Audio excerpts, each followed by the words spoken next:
पिछले जन्म के संस्कार इस जन्म में आदत बन जाते हैं। इस जन्म की आदतें अगले जन्म में फिर संस्कार बन जाएंगी। फिर अंत कहां है? अंत है इस बात में, इस सत्य को जान लेने में कि तुम संस्कार नहीं हो, तुम आदत नहीं हो। अंत है इस सत्य के प्रति जाग जाने में कि तुम पृथक हो। अंत है होश में, अंत है साक्षी भाव में। निश्चित ही तुमने कल भी क्रोध किया था, परसों भी क्रोध किया था, आदत बन गई। आज किसी ने जरा सा उकसा दिया, अंगारा तो था ही भीतर, रोज रोज संभाला था, हो गए। राख भी जमी थी तो बस ऊपर जरा सी परत थी, किसी ने फूंक मार दी, परत झड़ गई, अंगारा बाहर आ गया, तुम क्रोध से भर गए। आज तुम क्रोध करोगे, कल के लिए फिर और तैयारी हो गई। ऐसे रोज रोज तुम अभ्यास बनाते जाओगे, संस्कार गहन होता जाएगा। और जितना संस्कार गहन हो जाएगा उतने ही तुम यंत्रवत हो जाओगे। कोई भी तुम्हारी बटन दबा दे तो क्रोध करवा दे, कोई भी तुम्हारी बटन दबा दे तो तुम प्रसन्न हो जाओ। कोई भी झुक के नमस्कार कर ले, तुम्हारी प्रशंसा कर दे तो तुम गदगद। कोई जरा गाली दे दे तो तुम जार जार। तुम यंत्रवत हो जाओगे और बटने लोगों को पता हो जाती। सबको पता है एक दूसरे की बटने, कहां से दबा दो कि सब ठीक हो जाता है, कहां से दबा दो कि सब गड़बड़ हो जाता है। तुम मशीन हो क्या या मनुष्य हो? मनुष्य होने का इतना ही अर्थ है कि कोई तुम्हारी क्रोध की बटन दबाए चला जाए, लेकिन तुम कहते हो नहीं करना, तो बटन दबती रहती। वो आदमी थक जाता, लेकिन तुम क्रोध नहीं करते। तुम कहते हो मैं अपना मालिक हूं, जब करना चाहूंगा करूंगा, जब न करना चाहूंगा नहीं करूंगा। प्रतिक्रिया और क्रिया में यही फर्क है। प्रतिक्रिया में दूसरा मालिक है, तुम नहीं, और क्रिया में तुम मालिक हो, दूसरा नहीं। और बड़े मजे की बात है, प्रतिक्रिया बांधती है, क्रिया मुक्त करती है। जो अपने कर्म का मालिक है उसके कर्म का कोई संस्कार नहीं बनता, और जो अपने कर्म का मालिक नहीं है, जो प्रतिकर्म करता है, रिएक्ट होता है सिर्फ, उस आदमी के जीवन में बंधन बनते चले जाते, रोज रोज जाल मजबूत होता चला जाता है। आखिर में तुम पाते हो तुम तो बचे ही नहीं, आदतों का एक ढेर, मुर्दा ढेर, जिसमें से जीवन कभी का उड़ चुका। पक्षी तो जा चुका है जीवन का बहुत पहले, कटघरा छूट गया है, पिंजड़ा छूट गया है। जागो इसके पहले कि देर हो जाए, और आदतों से मुक्त होना शुरू करो। मैं तुमसे ये नहीं कह रहा कि बुरी आदतों से मुक्त हो जाओ और भली आदतें बना लो। तुम्हारे महात्मा गण तुमसे यही कह रहे हैं। वो तुमसे कहते हैं बुरी आदतें छोड़ो, अच्छी बनाओ। मैं तुमसे कहता हूं आदत छोड़ो। बुरी और अच्छी आदत से कोई फर्क नहीं पड़ता। लोहे का हो पिंजड़ा की सोने का, क्या फर्क पड़ता है? एक आदमी को सिगरेट पीने की आदत है, सारी दुनिया बुरी कहती। दूसरे को माला फेरने की आदत है, सारी दुनिया अच्छा कहती। जो सिगरेट पीता है वो अगर न पिए तो मुसीबत मालूम होती, जो माला फेरता अगर न फेरने दो तो मुसीबत मालूम होती। दोनों गुलाम हैं। एक को उठते ही से सिगरेट चाहिए, दूसरे को उठते ही से माला चाहिए।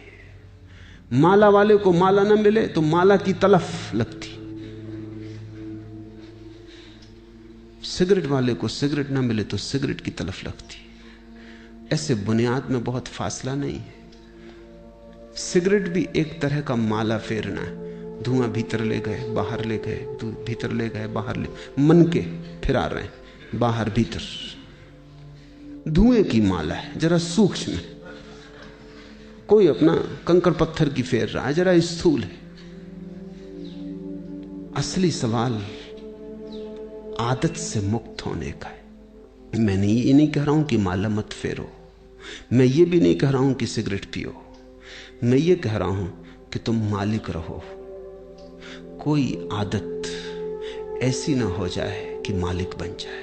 कोई आदत, मंदिर जाने की आदत भी मालिक ना हो जाए, ध्यान करने की आदत भी मालिक ना हो जाए। मालिक तुम ही रहो। मालकियत बचा के आदत का उपयोग कर लेना, यही साधना है। मालकियत खो दी और आदत सवार हो गई तो तुम यंत्रवत हो गए, तब तुम्हारा जीवन मूर्छित है। ऐसे लोग हैं जो मेरे पास आके कहते हैं कि अगर पूजा ना करें रोज तो बेचैनी लगती। वो सोचते हैं कि बड़ी धार्मिक घटना घट गई उनके जीवन। मैं उनसे पूछता हूं पूजा करने से कुछ आनंद मिलता है? वो कहते हैं आनंद तो कुछ नहीं मिलता, लेकिन ना करें तो बेचैनी लगती। यही तो सिगरेट पीने वाला कहता है। वो कहता है कि उससे पूछो कुछ आनंद मिलता? वो कहता है आनंद क्या रखा है, आनंद तो कुछ नहीं मिलता, कभी कभी खांसी जरूर आती, आनंद तो कुछ भी नहीं मिलता। लेकिन ना पियो तो बेचैनी मालूम होती। इसे तुम थोड़ा सोचो। इसी को मैं यंत्र हो जाना कहता हूं कि जिससे कुछ भी नहीं मिलता है, उससे भी न करने पर बेचैनी मालूम होती। उपलब्ध कुछ भी नहीं होता है, पाने को कुछ भी नहीं है, लेकिन छोड़ने में मुसीबत, क्योंकि आदत ने पकड़ा है। अब आदत इतना ही कर सकती है, करो तो कुछ ना मिले, ना करो तो कुछ खोता मालूम पड़े। अब ये बड़े मजे की बात है, जिस चीज को करने से कुछ नहीं मिलता उसको ना करने से खोएगा कैसे? कुछ खोता नहीं, सिर्फ पुरानी आदत, पुरानी लकीरों पर न चलने से अड़चन मालूम होती। मैं एक बहुत बड़े वकील को जानता था। उनकी आदत थी कि जब भी वो अदालत में खड़े होते, पैरवी करते, बड़े वकील थे, अंतर्राष्ट्रीय ख्याति के थे, और लंदन और पेकिंग और दिल्ली 3 जगह उनके दफ्तर थे। तो उनकी आदत थी कि वो अपने कोट का बटन घुमाने लगते थे जब अटक जाते। सभी की होती, कोई अपना सिर खुजलाने लगता है, कोई कुछ करने लगता है। उस आदत का भी वैसा ही उपयोग है जैसे बटन दबाने का। तो अगर जब भी उनके विचार उलझ जाते या कोई उत्तर न सूझता तो वो कोट का बटन घुमाने लगते। घुमाने से कुछ मिलता था ये तो पक्का पता नहीं, क्योंकि कोट का बटन घुमाने से क्या मिलेगा। और जिसकी बुद्धि उलझी हुई हो, समझ में ना आ रहा हो, वो कोई कोट के बटन घुमाने से कुछ बात समझ में आ जाएगी। लेकिन विरोधियों को ये बात दिखाई पड़ गई कि वो जब भी उलझ जाते हैं तो बटन घुमाते। एक बड़ा मुकदमा था, एक बड़ी स्टेट का मुकदमा था प्रिवी काउंसिल में, लाखों का मामला था। तो विरोधी वकील ने उनके सोफर को मिला लिया, कुछ पैसे दिए और कहा कि तू इतना करना, उनके कोट के ऊपर का बटन तोड़ देना। तो वो जब अदालत में अपना कोट लेके हाथ में रख के आए तो वो बटन नदारत था। तो उस वक्त उन्होंने देखा भी नहीं, कोट डाल लिया। जब वो पैरवी करने लगे और वक्त आया, हाथ कोट के बटन पर गया, बस सब गड़बड़ हो गया। जैसे मस्तिष्क ने सांस छोड़ दिया, कुछ सूझबूझ ही ना रही, चक्कर सा मालूम हुआ, बैठ गए। पहला मुकदमा हारे वो मुझसे कहते थे कि उस बटन से मुझे मिला तो कभी कुछ नहीं, लेकिन गंवाया मैंने बहुत। उस बटन के घुमाने से कुछ मुझे सूझबूझ आती थी ऐसा भी नहीं था, लेकिन बटन न पाके बस मैं समझ ही ना पाया कि अब क्या करूं। हाथ से जैसे कोई हथियार छूट गया। भरोसा किए बैठे थे और वक्त पर जिस पे भरोसा था वो दगा दे गया।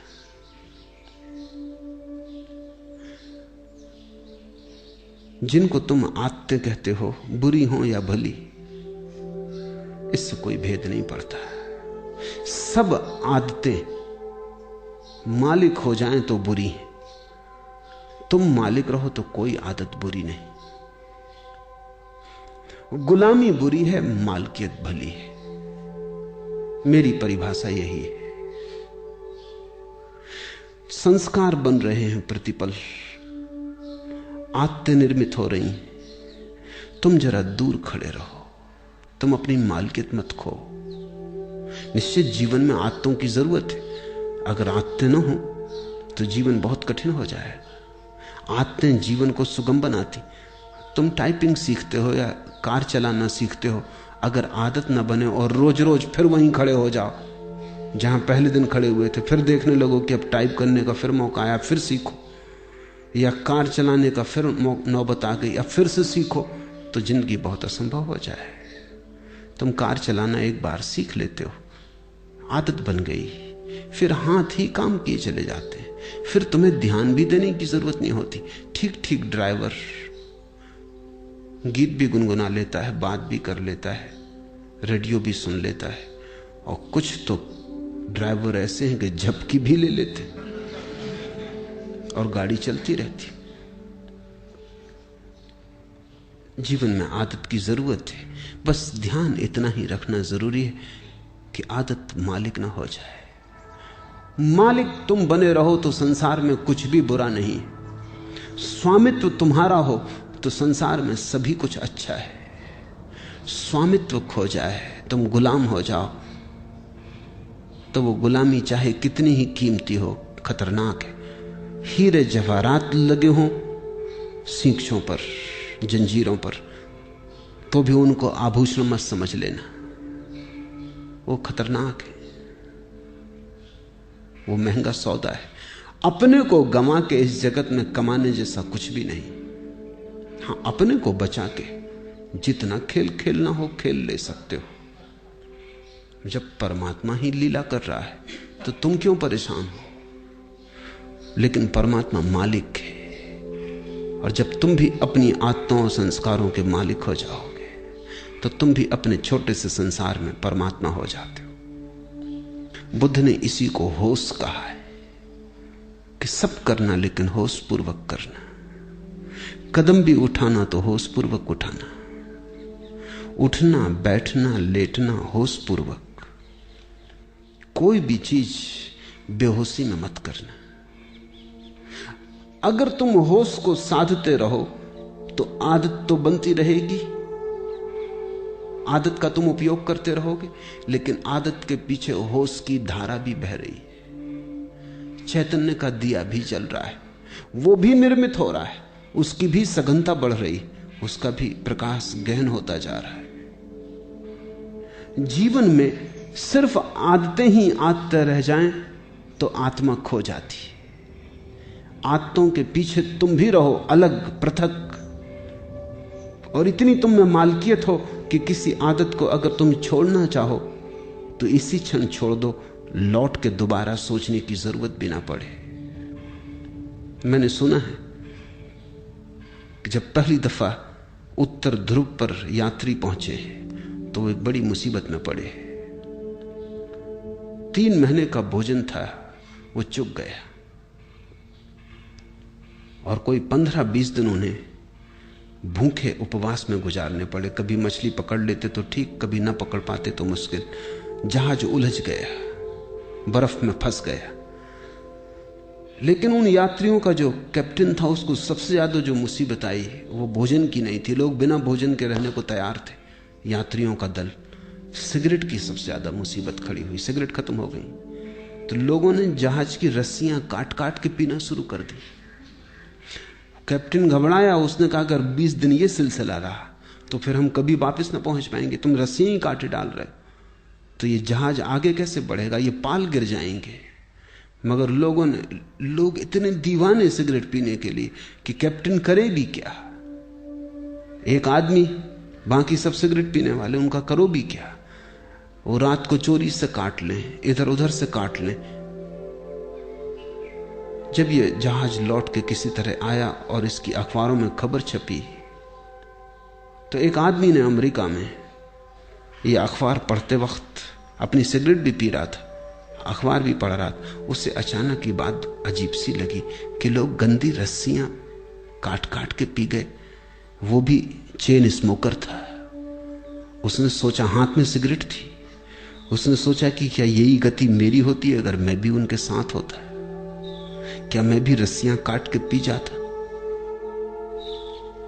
एक क्षण उसे ख्याल आया, उसने सिगरेट एस्ट्रे पर रख दी और उसने कहा अब इसको तभी उठाऊंगा जब मेरी ऐसी दशा आ जाए कि मुझे लगे अब मैं गंदी रस्सियां भी पी सकता हूं, नहीं तो नहीं उठाऊंगा। 20 साल बीत गए, वो सिगरेट अपनी टेबल पर ही रखे रहा। लोग उससे पूछते भी कि आधी जली सिगरेट यहां क्यों रखी। वो कहती कि इसको मुझे उठाना है किसी दिन, लेकिन उसी दिन उठाऊंगा जिस दिन मेरी पीड़ा ऐसी हो जाएगी कि आदत बड़ी और मैं छोटा हो जाऊंगा। लेकिन मैं प्रतीक्षा कर रहा हूं, वो घड़ी आती नहीं। 20 साल बीत गए, मैंने 20 साल से सिगरेट नहीं पी है और याद भी नहीं आई है। मैं याद करने की कोशिश कर रहा हूं कि कभी भी आ जाए, क्योंकि मैं जानना चाहता हूं किस मुसीबत में जहाज के लोगों को रस्सियां पीनी पड़ेंगी। लेकिन वो कभी ना आई। उसने अपना संस्मरण लिखा, मैं संस्मरण पढ़ रहा था। उसने संस्मरण में लिखा है कि मैं समझ नहीं पाता कि क्या बात हो गई, क्योंकि पहले भी मैंने कई बार सिगरेट छोड़ना चाहिए थी लेकिन नहीं छोड़ सका था। कई बार छोड़ी भी थी तो 2 दिन के बाद फिर पीने लगा था। लेकिन क्या हुआ? अब तो मैं छोड़ा भी नहीं था, सिर्फ प्रतीक्षा कर रहा हूं कि जब भी आदत पकड़ लेगी और झकझोर डालेगी तो पीऊंगा। लेकिन मैं सिर्फ ये जानना चाहता हूं कि मैं भी उस जहाज में अगर होता तो क्या मैंने रस्सियां पी होती। 20 साल से आदत आई नहीं। मेरी समझ में नहीं आता कि हुआ क्या। उसकी समझ में नहीं आ रहा क्योंकि उसे ध्यान का कुछ पता नहीं, होश का कुछ पता नहीं। इसने छोड़ी नहीं है सिगरेट, छूट गई होश के कारण, क्योंकि वो एक ही होश साधे हुए कि जब इतने जोर से तलफ पकड़ेगी कि मैं रस्सियां पी लेता तभी पीऊंगा। लेकिन उस होश के कारण तलफ नहीं पकड़ती। होश हो तो तलफ पकड़ती ही नहीं। अब उसे कोई होश को जानने वाला मिले तो उसे उत्तर मिले, लेकिन अनजाने उसने होश साध लिया है। तुमसे मैं कहता हूं, जो जो आदत तुम्हें पकड़े हो, जबरदस्ती पकड़े हो, उसके प्रति होश साधना। मैं तुमसे नहीं कहता सिगरेट पीना छोड़ो, मैं कहता हूं होश पूर्वक पियो। मैं तो यहां आश्रम में एक कमरा बनवाने जा रहा हूं जहां होश पूर्वक सिगरेट पीने वालों को सुविधा होगी कि वो जाके वहां सिगरेट जरूर पिए, लेकिन जितनी देर पिए उतनी देर ध्यान रखें। एक क्षण को भी बेहोशी में न पिए बस। फिर अगर पीना हो तो मजे से पिए, कोई हर्जा नहीं। लेकिन मैं जानता हूं अगर होश सध जाए तो ऐसी मूढ़ता कौन करेगा। ऐसी मूढ़ता तो बेहोशी में ही होती है। तो मैं तुमसे कुछ भी छोड़ने को नहीं कहता, क्योंकि मैं जानता हूं छोड़ने से कभी कोई छोड़ नहीं पाया। मैं तुमसे केवल होश साधने को कहता हूं, क्योंकि मैं जानता हूं होश साधने से जो भी व्यर्थ है अपने आप छूट जाता है और जो सार्थक है बच रहता है। होश आध्यात्मिक जीवन की आखिरी कीमिया है, अल्केमी है, वो रसायन है। उसके अतिरिक्त सब विस्तार की बातें हैं। आज इतना ही।